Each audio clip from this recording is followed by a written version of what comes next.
100 millions d'habitants, 100 millions d'habitants dans toute l'Afrique en 1900. À l'époque, l'Europe, c'est 400 millions, grosso modo. Aujourd'hui, c'est 1,5 milliard. Demain, 2 milliards. En 2050, 2,5 milliards d'Africains. En un siècle et demi. Et nous, on n'a pas bougé. Exactement. Et nous sommes restés à 400 millions. Donc, le rapport de force s'est inversé. Il y avait 4 Européens pour un Africain, il y a désormais 4 Africains pour un Européen. Dernier élément, quand il y avait 4 Européens pour un Africain, qu'est-ce que nous avons fait? Nous avons colonisé l'Afrique. Quand il y a désormais 4 Africains pour un Européen, qu'est-ce qui se passe? L'Afrique colonise l'Europe. Et en particulier la France. On nous a tous appris qu'il fallait limiter les naissances. Mais on nous a jamais dit pourquoi il fallait limiter les naissances.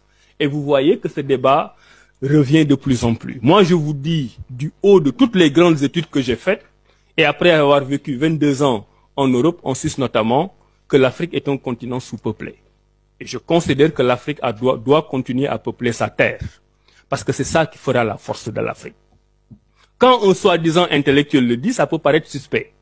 Parce que on a l'impression de sortir du moule. Mais justement, on nous a mis dans un moule qui ne convient pas à nos besoins de développement. Moi, jeune, je me demandais toujours, mais pourquoi les Européens ont réussi à nous coloniser? Parce que bon, on voit toujours l'Afrique. C'est des grandes surfaces, on voit toujours beaucoup de population. Et on pouvait se dire, mais comment ces gens-là peuvent faire 3 000, 4 000, 5 000 kilomètres venir en minorité et nous développer? Bon, il y a une dimension qui ne sort pas dans nos livres d'histoire. Mais en 1900, il y a un siècle, en Afrique, on était 140 millions. Que 140 millions. C'est presque la moitié de la population du Nigeria actuellement. Et c'est toute l'Afrique. On n'était que 140 millions.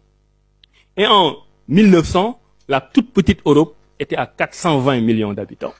Ça, il faut le raconter à vos enfants pour qu'ils comprennent que c'est pas parce qu'on était faible et paresseux. Parce qu'on avait une puissance démographique dans un petit territoire qui était en conquête. Ils étaient 420, on était 140 millions. Donc en 1900, l'Europe était